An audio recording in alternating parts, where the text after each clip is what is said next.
Tonight, cheers in the streets of Lebanon for a returning prime minister. But how much power do any of them have in their own country? Your cell phone may be more vulnerable to attack than you know. We hacked into an MP's phone to show you. But we begin with a housing emergency playing out in communities across Canada and what Ottawa plans to do about it. Too many people are living in substandard conditions or housing that doesn't meet their needs. 1.7 million Canadian households, according to the latest numbers. We're hungry, we're angry, we have nowhere to stay. Worried about the rising property prices, rent, gentrification, and development that's displacing a lot of poor, vulnerable people. As if Hurricane Katrina or some massive disaster had swamped the country, that's the kind of effort we need now. Well, today the federal government announced its master plan, a national housing strategy. The needs and the conditions and the situations are different from Vancouver to Quebec City, from Montreal to Toronto, from Rimouski to small communities in northern Saskatchewan.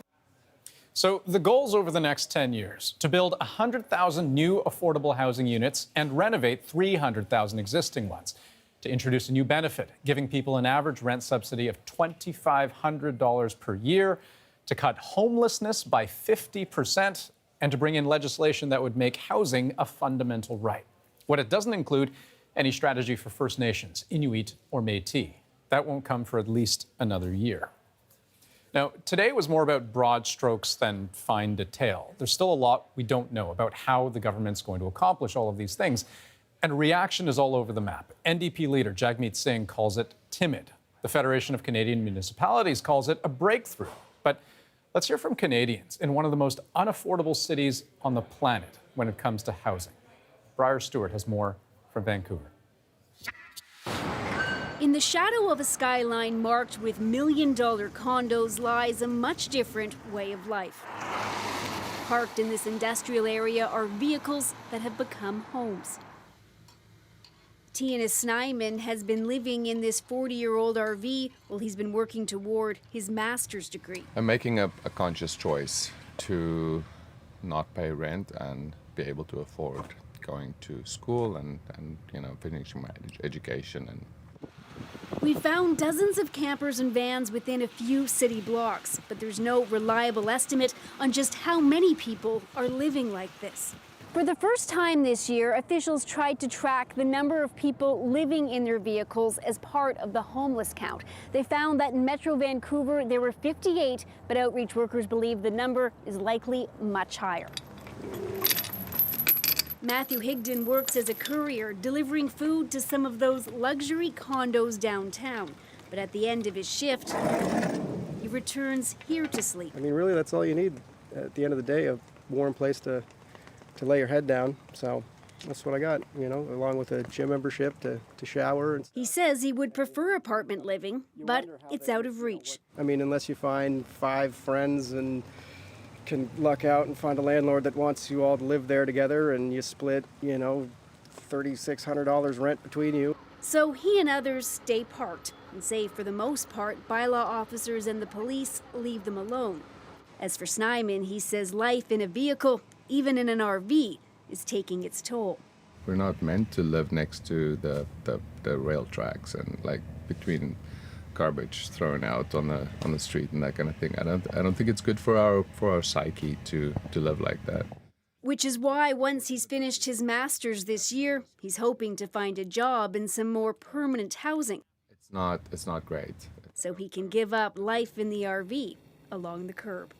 Briar Stewart, CBC News, Vancouver. And so, Ian, it bears repeating, this is a 10-year plan. I mean, there are aspects to all of this that don't roll out until after the next federal election. So it may be some time before a lot of people see the change that they're looking for. And as we know, real estate costs in your city, Vancouver, sky high. Well, moving on to another major story, something lurking in medicine cabinets across the country, opioids, and probably more than you might think. A new report says 21.5 million of those prescriptions were dispensed last year, up more than 1 million from 2012. Prescriptions for strong opioids like oxycodone, morphine, and the fentanyl patch increased nearly 10%. But on the positive side, daily doses dropped about 5%. That means doctors are prescribing fewer pills at a time and reviewing the prescriptions more regularly. Still, clearly a lot of opioids are being prescribed, and most often to seniors. And that's causing some potent age-related risks. Christine Barak explains.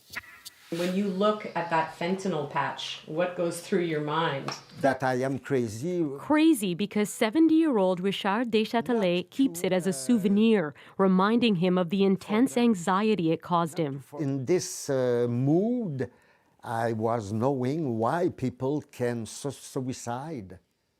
It is horrible. Doctors said his experience was likely the result of a bad drug interaction. Deschâtelet has multiple herniated discs in his back. He's been prescribed every opioid in the book. 1 in 5 elderly prescribed an opioid. 1 in 8 chronically prescribed an opioid. Glancing through this latest report, these medical specialists note seniors have the highest rates of hospitalization from opioids. I mean, you're going to see falls increase and other concomitant toxicity increase. And are being prescribed the drugs at the highest rate. It's concerning. So seniors are a particular population who are vulnerable to adverse effects from opioids for a couple of reasons. One is that they're more likely to be prescribed other complicating medications or have other complicating conditions. Along with the addictive painkillers, Deschâtelet had been taking medications for his prostate and blood pressure. And like many seniors, he never asked for opioids. It does ask some troubling questions around how we let the health system be influenced by the pharmaceutical industry, where do physicians and other providers get their information and what influences their prescribing. Worst pain I had in all my life. Mental anguish brought on by the drugs meant to relieve his physical suffering. Now fentanyl-free, Deschâtelet tries to ease his pain through meditation. Peace of mind he values with his life.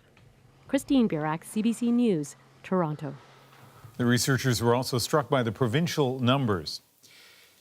Alberta reported the highest number of daily opioid doses prescribed per 1,000 residents, significantly more than the Canadian average. But here's the notable one, Quebec.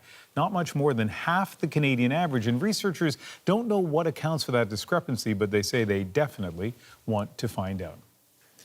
Well, we have more domestic news ahead, but Adrian, you have the big international story of the day. Right, we're keeping an eye on Lebanon, Ian, because, as you know, the Prime Minister is back in the country after, almost 3 weeks out of Lebanon. And despite unofficially resigning while in Saudi Arabia, Saad Hariri is still in power, at least for now. Those are supporters crowding outside Hariri's house, thrilled with his announcement today that his resignation is on hold. This is just the latest twist in a political drama that began earlier this month, and it has implications far beyond Lebanon. أعلن استقالتي من رئاسة الحكومة اللبنانية. The announcement was a surprise, the conditions mysterious. There are suggestions Lebanese Prime Minister Saad Hariri was held hostage by the Saudis and his resignation forced to destabilize Lebanon's government. Allegations Riyadh denies, but here's where they're believable. Hariri is a Saudi citizen. Riyadh backs his political party, but his coalition government includes Hezbollah, a Shia Islamist movement supported by Iran, and that's the crux. Iran and Saudi Arabia are bitter rivals, and there's speculation Lebanon was just a political pawn in a Saudi power play. Arnala Ayed is in Beirut. She looks at Hariri's return and the decision to suspend his resignation. At 74 years since independence, the low-key milestone would still call for a military parade in the presence of Lebanon's vast array of VIPs.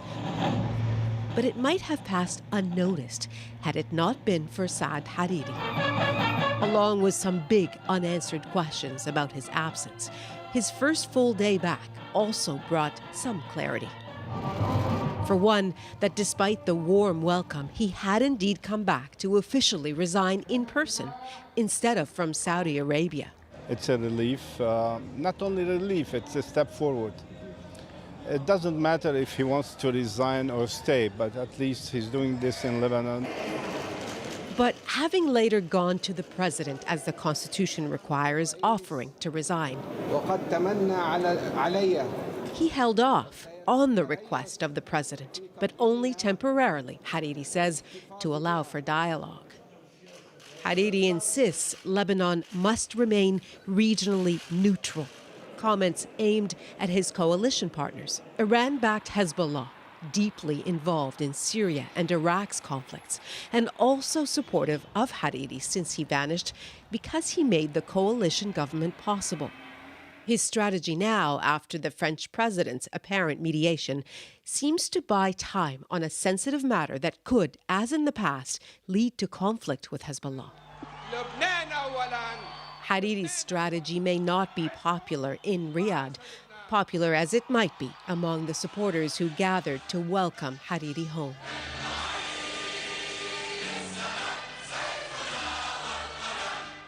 We are very, very happy to see him amongst us. He is what? He is the essence of our life here in Lebanon. We can't live without him. For a country often at the mercy of dangerous regional battles, Hariri's return on Independence Day holds huge symbolic value. But his long way home through France, Egypt, and Cyprus suggests Lebanon's dependence on outside powers endures. Nala joins us now from Beirut. Nala, if Hezbollah is so opposed to Hariri, then why isn't it satisfied with him just resigning and being out of the country? Well, because Saad Hariri is specifically the prime minister who, A, made it possible for Hezbollah to have its preference for a president actually be elected last year, and B, to actually build a coalition government that ended more than 2 years of political chaos. So they have what they want, and they want to protect it. And it's why you heard the other day the head of Hezbollah, Hassan Nasrallah, actually saying that not only does he demand Hariri coming back, but that he was open to having a dialogue with him. So I think we've all learned over the years that, you know, what happens in Lebanon tends to ripple. What's your read of the danger here regionally? Well, as you say, it's quite simple. What happens in Lebanon tends to mirror regional tensions. So if Hariri walks out, that is a signal that the two regional powers are seriously at odds. And a new confrontation on top of what already exists could be quite dangerous and costly. And we know already that an untold number of lives have been claimed in that rivalry. Adrian. Okay. Nala, thank you very much. You're welcome. As Nala explained, what's happening in Lebanon is actually less about Lebanon than the big powers of Iran and Saudi Arabia, and that Saudi sense that just maybe Iran is flexing too much power. Its influence is growing in Iraq and Syria at a time when Saudi Arabia sees little but trouble, a catastrophic war in Yemen, dropping oil revenues, and the Saudis can't stand the idea of being seen as weak. The new crown prince is trying some new moves. So what's he really up to?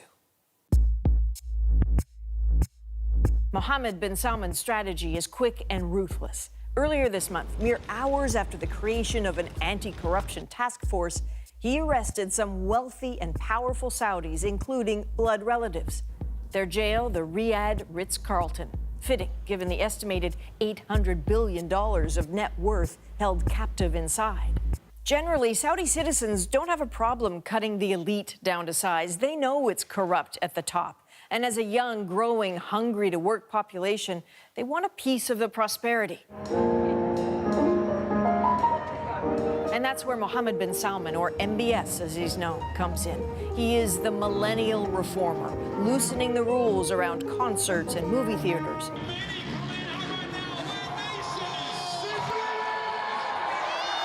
On women attending events. Shukran ya baba. And yes, letting women drive. The strategy of that in this Coke ad. Change is good, it claims, playing right into what MBS wants. This is sort of a shock therapy. It was a shock to the world to say, look, Saudi Arabia means business. We're not just going to talk off of a beautiful blueprint. We're going to actually execute it. A trade advisor and former diplomat Omar Alam sees opportunity for Canada in this. He says Saudi Arabia invests around $3 billion here every year, and there's room for more the other way. Canada's trade agenda is all about diversification, going into new markets. So if the kingdom could be used as a market, it's strategic from a Canadian's perspective, but it's also very high risk. One of the big risks, having one man controlling all the levers of power. This is a very inexperienced, dynamic, aggressive, bold, very young man of 32 years old. This autocratic power grab that he's engineering now with success so far inside Saudi Arabia is a dangerous signal, because it's really telling us that Saudi Arabia is now going to become a very centralized power state in which total power in all spheres of life is held in the hands of one person. And frankly, the whole strategy could backfire. He may want and get new investment, but the brutality of his purge, of that vicious war in Yemen, are stains that might be hard to erase. Well, it is the dawn of a new political era in Zimbabwe. And if the crowds outside of the ruling party's headquarters in Harare are any indication, the excitement and optimism are centered on one man, the country's next president. Today, we are witnessing the beginning of a new and unfolding democracy. Emerson Mnangagwa spoke to his supporters after returning to Harare today. He used to be vice president until he was fired and forced out of the country by Robert Mugabe. That's what prompted the military's takeover of the government, ultimately forcing Mugabe out of office. Mnangagwa is to be sworn in on Friday. Ni nada, que no haya nada. Es terrible.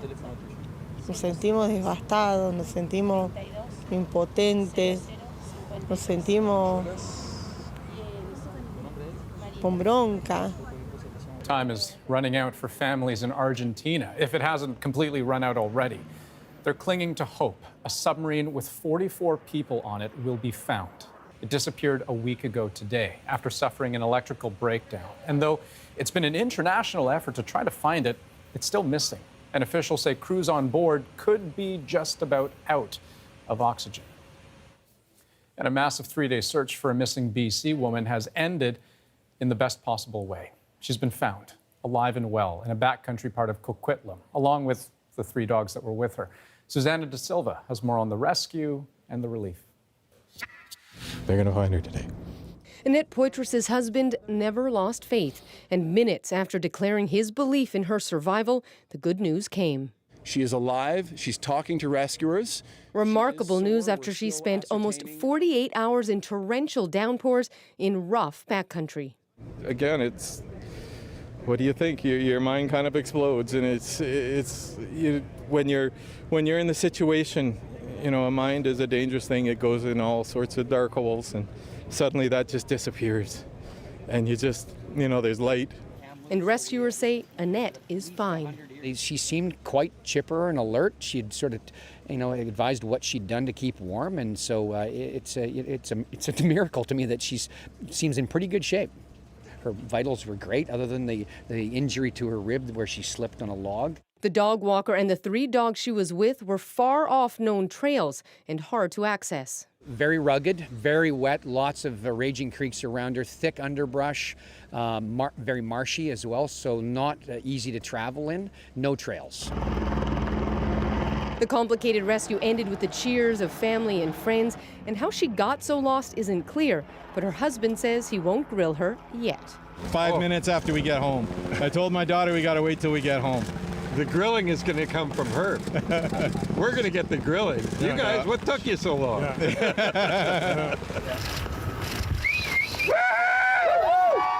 She was taken to hospital for observation.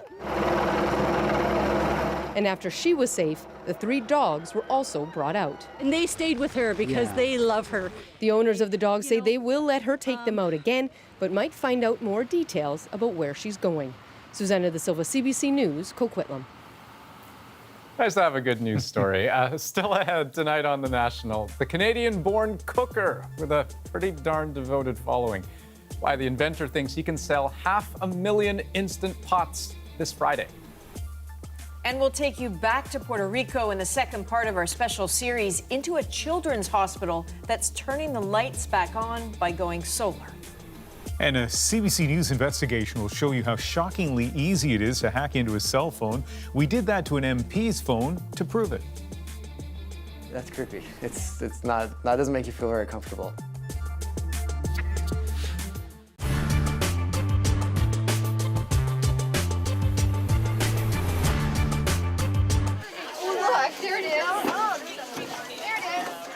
Class change at St. Thomas Aquinas High School in Brampton. A human traffic jam as students push and shove to get to their next class. Get out your best volleyball equipment and try and make it through the hallways. St. Thomas Aquinas is a separate school in Peel. It was built for 500 students. Now there are more than 1,500 enrolled, 3 times what the school can accommodate. There's no room for all the students in the cafeteria at noon. Some students have to take their lunch break first thing in the morning. I don't really like eating my lunch now, but there's no other choice I have. Up to 4 students share one locker, and many students go outside to class to one of the school's 28 portable classrooms. When you have to go out to a portable maybe 4 or 5 times a day and it's raining or snowing, you walk through the mud or on top of the ice, those create problems. St. Thomas Aquinas is not the only school with problems. Last month, 8 separate and public school boards in Ontario told Robert Nixon together they need $1.7 billion for new buildings and renovations. Today, Robert Nixon gave them an answer. Obviously, we're not meeting those requirements, and I submit to you that I can't meet them. Over the next 3 years, the government will give the schools $900 million for building. That's $300 million a year. Tom Riley is the Associate Director of Education at the Durham Peel Board. He came to Queen's Park to see the budget. He says it doesn't make the grade. But it really is not enough. Our board are asking for $126 million in this year, and we feel like would just get us up with what we need. This will be lucky if we can keep abreast of our needs, even allowing for 14,000 students in portables.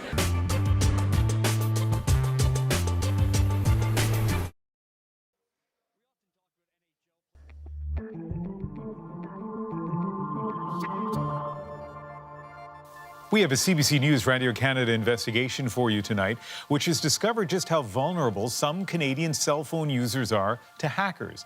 And you wouldn't even know if you've been targeted. Catherine Cullen is with us now. And Catherine, tell us what our investigative team set out to find. Well, Ian, we heard about a type of cell phone surveillance being used to hack into people's phones in other parts of the world. We wanted to know if it could happen here. So we asked NDP MP Matthew Dubé if he'd let us try to hack into his phone. He's the vice chair of the House of Commons National Security Committee. This is a person who is immersed in these kinds of issues all the time at work. Now, working with our colleagues at Radio Canada, we got in touch with some cybersecurity experts, ethical hackers in Berlin. We asked Dubé to get a new phone and give our hackers team his phone number. Watch what happened. I got you again. So this is Luca Millette. You're watching him try to hack Matthew Dubé's phone. Hi, Mr. Dubé, Brigitte Bureau from Radio Canada. Just as Dubé is speaking with my colleague from Radio Canada. No, that sounds perfect. We also recorded a call between Dubé and his assistant, and then we went back and played it for Dubé. Hello? Hey, good morning. I was just calling to follow up on your email. You were talking about drafting a letter. And we were able to track his movements, too. September 19th. You're in Ottawa this day, and we can see from some of the cell phone towers that you connected with a little bit about where you were. Interestingly, it shows that you went to the Ottawa airport that day, but you didn't leave the city. Well, it's funny, and quite scary, actually. I was at the airport fairly late or early, depending how you look at it, because of a delayed flight, picking up my partner who was on her way home from a business trip. All right, so I need to underscore this. I mean, he gave us permission, but still he is astonished at how, I guess, relatively easy it was for our ethical hacker to get in there. Technically, how did that happen? Yeah, let's walk through this. Vulnerability in the global cellular network. When I make a phone call or send a text, we all understand that my phone connects to another phone, but there is also a whole other hidden layer of communication that goes on between cell phone networks. It's known as Signaling System Number 7, or SS7. It's how they send messages about starting and ending calls or sharing billing information. The problem is that hackers can use SS7 too and send messages that allow them to do things like listen to your phone calls, read your text messages, even track your location. And this isn't just a theoretical problem. We know that there have been hacks. Yeah, that's right. Just last May, we heard about customers of a German bank who had untold amounts of money stolen from their accounts, and this was because of a hack that involved an SS7 attack. The U.S. Department of Homeland Security says people have known about weaknesses in SS7 for more than a decade, and that it's not just about spying on phones. Hackers can change or delete content too, like redirecting your voicemail or texts away from your phone, and you might never even know. And to get back to the starting point of the CBC Radio Canada investigation, what does this mean for Canadians? Well, we asked our hackers to test the two largest cell phone networks in the country, Rogers and Bell, and just listen to what one of them says isn't being done. I would think the two Canadian networks we tested did about 10% of the security that they need to protect from these SS7 attacks. So 2 for 2, we tested 2 companies. They were both vulnerable to this, but they're not saying much. Well, they did both refuse to give us an interview, Ian. In a short statement, Bell said it does work with various groups to address emerging security risks, including SS7 attacks. Rogers also made that point and added, on SS7, we have already introduced and continue to implement the most advanced technologies, but we are unable to share specific details for security reasons. And so what about the federal government? Well, we asked the Public Safety Minister what the government is doing to protect Canadians, but his office referred us to CSIS. That's the Communication Security Establishment. It's Canada's electronic spy agency. The agency says it is actively working with the telecom industry and others to try to offer guidance and mitigate the risks associated with SS7. And speaking of guidance, and I know you're not going to provide much comfort here, but what can people do to try to reduce their vulnerability? Yeah, well, you can use encryption software on your phone, things like WhatsApp, Signal, or Skype, and that can help keep your conversations private. But the only way to stop your phone from being used to track you is to turn it off, and that's not really all that practical for most people. No, sure isn't. Thanks, Catherine. You're welcome. It was an emotional day in Saskatoon as families of missing and murdered Indigenous women and girls shared their stories with commissioners of the National Inquiry. Among them was Myrna LaPlante. Her Aunt Emily vanished without a trace back in 2007.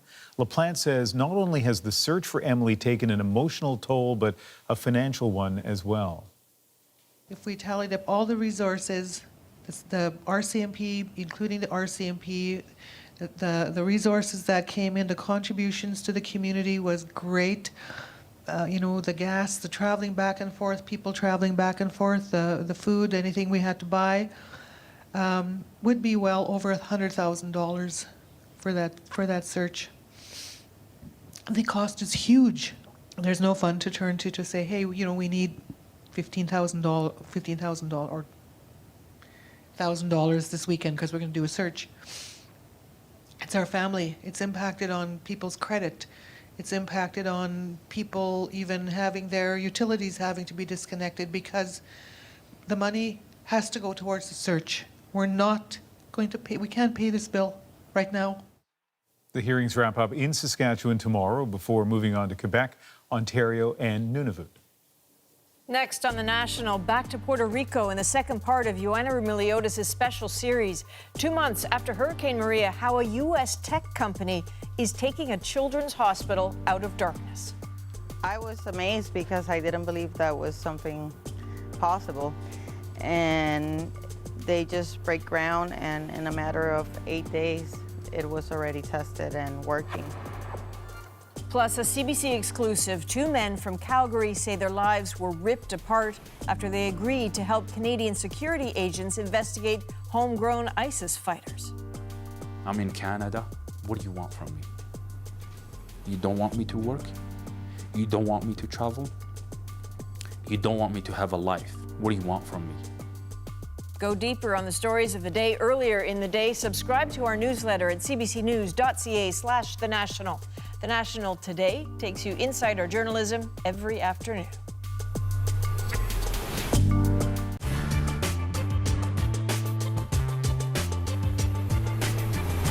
Some of the witnesses in the area of the shooting, there was a great deal of disbelief at first that the president had even been shot, and even more disbelief that he was dead. This is in the area of the emergency room of the hospital, I believe. We have Eddie Barker, news director of KRLD Television and Radio, our affiliate in Dallas. Eddie, this is near the emergency room of the hospital, is it not? Yes, Dan, that is correct, and that's a Secret Service agent there who is talking to the crowd. We talked to some people who we would consider as very good sources. This is when they were getting ready to leave the hospital, and it was very difficult to get any film because Secret Service agents were quite adamant in keeping everyone back a good distance from. This is Senator Yarborough here, I believe. Senator Yarborough was one of the first to get the word of the president's death. Right. He is a Democrat of Texas, Senator Ralph Yarborough. Right. This is Father Huber from Holy Trinity Church in Dallas, who administered the last rites to the president. There were two priests in attendance, and I do not know the other one's name at this time. There were shocked people all around, as you can see from these crowds, many of them hospital employees. Quite a large crowd gathered at the hospital. Yes. There was quite a traffic jam out there. These scenes are at Parkland Hospital That's in correct. Dallas, where President John Kennedy died.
This is a power plant in Puerto Rico, and like a lot of the island, 2 months after Hurricane Maria, it is shut down. According to the latest figures, Puerto Rico's power plants are operating at about 50% capacity. And with wires still down, it's not clear how much of that juice is actually getting into homes. If you look at this in terms of people per hour without power, this is probably the biggest blackout in U.S. history. And it's turning parts of Puerto Rico into a tech giant test bed for what's called microgrids. Joanna Remiliotis witnessed one firsthand, a tiny patch of light in a dark place. In Puerto Rico, now more than ever, the sun holds the best promise of light. And this, a parking lot covered in solar panels, is a test of it. Right now, we're running on generators because it's cloudy. Juliana Canino runs Puerto Rico's only rehabilitation hospital for children, a small but vital place in the community. It's now one of the first energy experiments of its kind on the island. I was amazed because I didn't believe that was something possible. And they just break ground, and in a matter of 8 days, it was already tested and working. There are about 800 solar panels here. On sunny days, they generate enough energy to power the hospital for 20 hours a day. The rest of the time, it relies on generators. That's precious power on an island that still has so little, and it started with an unexpected call from Tesla. So did you feel like you hit the jackpot when you got the call? I actually felt a little bit skeptical at the beginning, but then when I saw them working, I was very relieved. This is the auto company's first project to restore electricity in Puerto Rico as part of its humanitarian aid initiatives here. And no question, the optics are good. The hospital is basically a medical orphanage. The kids here are under children's aid and will likely grow up here. It was a very special moment that Tesla chose us for this. Dr. Elizabeth Pagan is the medical director. We have patients with many critical, chronic, severe conditions. We have patients that have respiratory conditions that need frequent respiratory therapies. We have patients that need ventilatory support for sleep during the night. We have patients with cardiac conditions that need an adequate temperature for them to feel good. So it's critical to have the power. It's critical. The hospital is also a resource for the larger community. More than 3,000 children from around the island come for services like speech and occupational therapy. The need is huge. So is the appeal for energy the hospital can count on. We experienced that firsthand on our visit. Is this common? No, it's not common. I don't know what happened. While we were there, the elevator suddenly lost power. The hospital was running on its generator at the time, and it failed. The same day, the entire island lost power again for several hours. This little boy had fun with it, but it was a sobering reminder of how frail traditional power sources can be here. Okay. The panels are only here until Puerto Rico's electrical grid is back up. It's why the hospital is launching a fundraising campaign to buy them. This is where the energy is stored. Okay. The entire system costs about $1 million. So is this your future? That is my future. You don't want to go back to the grid? The view from here is all about renewable and, above all, reliable power. Joanna Remiliotis, CBC News, San Juan, Puerto Rico. Now, Tesla isn't the only company building microgrids in Puerto Rico. The German company Sonnen donated 15 microgrid systems and has at least one up and running. Predictably, all this corporate generosity is generating a lot of buzz, but microgrids may not be a long-term solution for Puerto Rico. To reach its 3.5 million people, you would need tens of thousands of systems like the one at San Juan Children's Hospital, and they aren't cheap. Still ahead, if you don't have an Instant Pot, chances are there's someone who's more than happy to tell you how you're missing out. Diane Buckner explores a huge Canadian business success story with a look at the man helping redefine how we cook. High pressure, 15 minutes. Just because we're busy doesn't mean we can't make delicious, wholesome food. Thank you, Bob.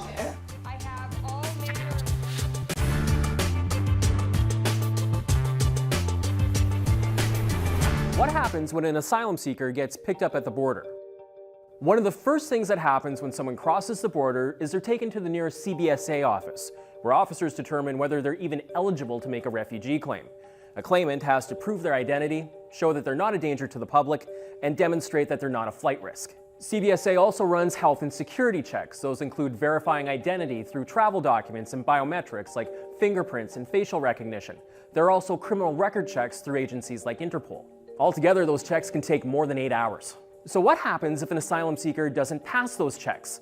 That depends on the circumstance. They could be returned to the US if they have status there. If they can't be identified or have been convicted of a serious crime, they could be detained in Canada.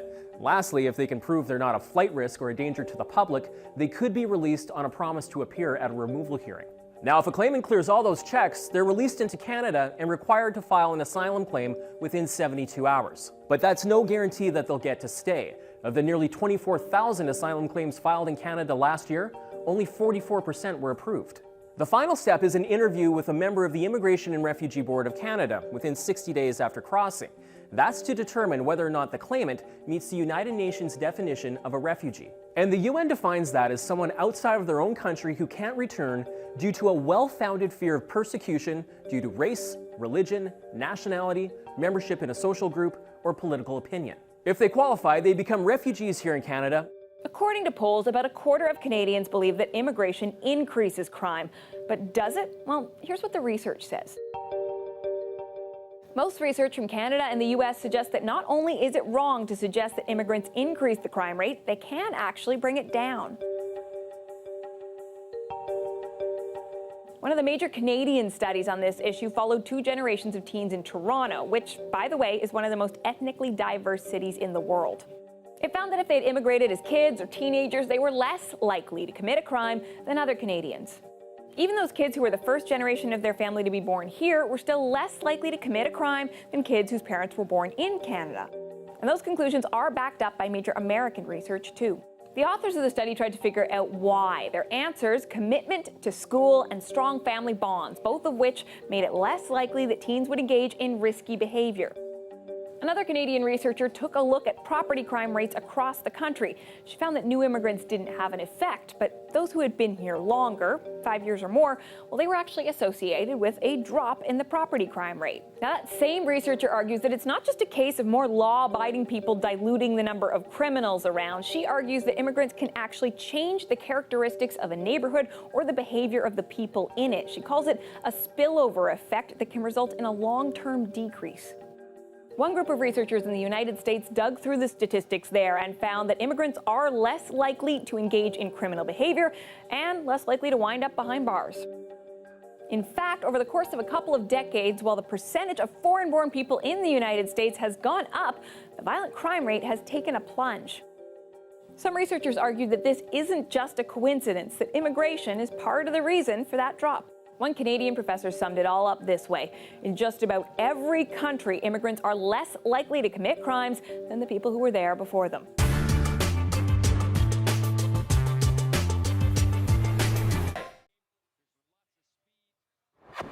The more I deal with them, the more aggressive they get. As a matter of fact, at some point, not in this time, but later on down the road, I almost got beat up by a few police officers.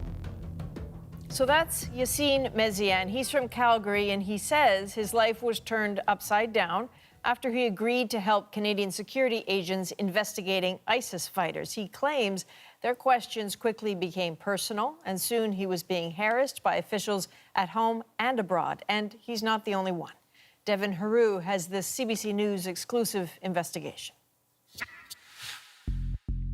Remember this mosque in downtown Calgary? Home to young men radicalizing, holding secret study sessions, answering the call of extremist groups like ISIS. Men like Damien Claremont, one of the first to leave. His roommate, Wasim Al-Haj Yusuf, followed. This suicide bomber, Salman Ashrafi, killed dozens in Baghdad. Another one of your brothers. Very kind guy. When you look at these faces and you describe these brothers of yours to me, it sounds very different than what we've heard. Yeah, definitely. Like I said, there's always a side of the media that would portray things other than to what the reality is. That's expected of the mainstream media. And remember this guy. This is a message to Canada. We are coming and we will destroy you. Farah Sheardon, featured in this ISIS video burning his passport. A dozen of them left, Most of them are dead. Abdurrahman Ghanem was friends with most of them. He spent hours with the men in that study circle, even housed 2 of them in Egypt on their way to fight with ISIS. It felt like a family. It felt like a family. He says they left with pure intent, trying to help innocent women and children. They ended up leaving an impact on the guys. They were emotionally moved in a sense. Ghanem never made it to the battlefield, but for years has been questioned by CSIS about his ties to the Calgary cluster. Where he did end up was this jail in Algeria, detained and tortured for 13 months on terrorism charges. Ghanem believes it's all because of information CSIS shared with foreign authorities. They could have been straight with me on what did they want from me. As for what prevented him from joining ISIS, Ghanem says it was his connection to his family that saved him. I used to feel the same way the guys felt. What ended up making a difference, I think it was my attachment to my family. Ghanem has serious concerns about how security agencies do their work, and he isn't the only one. Yassine Meziane is only now ready to fight back. For years, he's been stewing in silence, wanting answers. And then when you keep thinking about the chain of events that's been going on for the last 4 years, you just don't know why. The chain of events trace back to 2014. Right around the same time, CSIS ramped up their questioning of Muslim men in Calgary. Meziane says he wasn't friends with any of the men from that secret study group, but security agencies believed he was withholding information. These guys, apparently, they used to attend the same worship place where I go on a daily basis, and so they've talked to different people, and somebody has told them that I may be able to help them. Meziane invited security agents into his home. Since then, he says his life has been ripped apart. And you can imagine, you can appreciate the kind of fear they are creating in the heart of people. So, yeah. This is it. Meziane says he's been harassed by security every time he travels. Even his passport was denied renewal until recently, and like Ghanem, believes it's because CSIS shared information with foreign states. I'm in Canada. What do you want from me? You don't want me to work? You don't want me to travel? You don't want me to have a life? What do you want from me? In a written response to CBC, CSIS says it has robust procedures in place to ensure that information sharing with foreign partners does not contribute to the mistreatment of any individual. You don't start shooting left and right to anybody that has a profile that you believe matches what you're after, you know? Because a beard doesn't make somebody a good or a bad guy. Meziane is prepared to fight back for as long as it takes to ensure his children and other Muslims aren't wrongfully targeted. Devin Haru, CBC News, Calgary. After 16 years on the run, after 6 years on trial, today, the man behind the infamous Srebrenica massacre met his fate. Mr. Mladic, sit. Mr. Mladic, sit. That is former Bosnian Serb military commander Ratko Mladic, just before he was sentenced to life in prison for genocide and crimes against humanity. Outside the courtroom, this man, Fikret Alic. He held up a Time magazine cover from 1992. In the center of the picture, right there, that's him, emaciated and brutalized. When international media stumbled on his detention camp by chance, he reached out through the barbed wire and became the face of the unfolding crimes in the former Yugoslavia. The 1992 Time article proclaimed no one anywhere can pretend any longer not to know what was happening. Today, more than 25 years later, Alic said justice has won.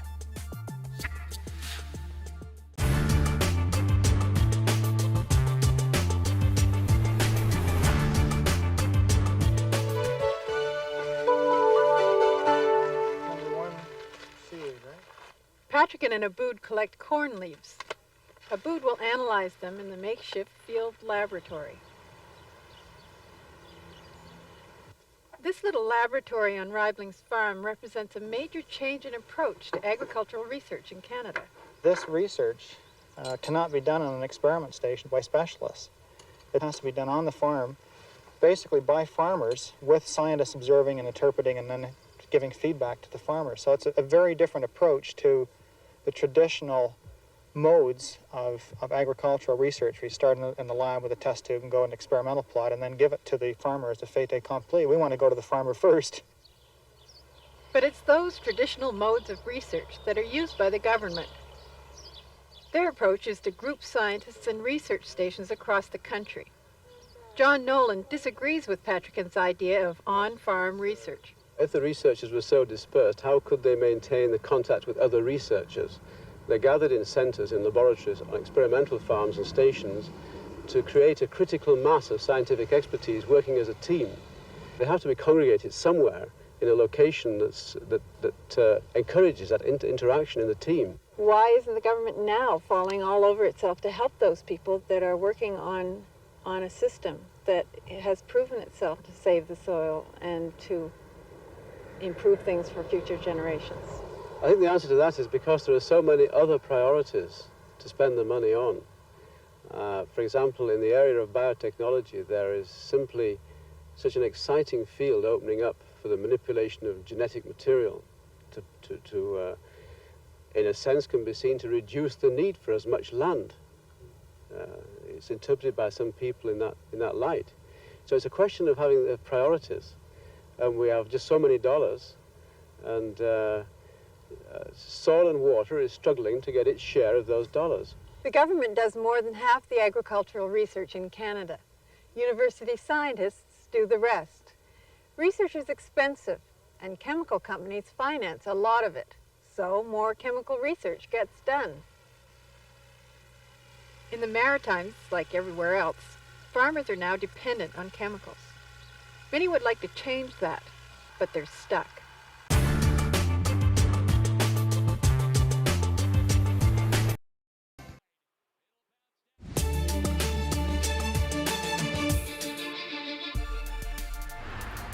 On the National tonight, authorities in 4 countries are investigating Uber.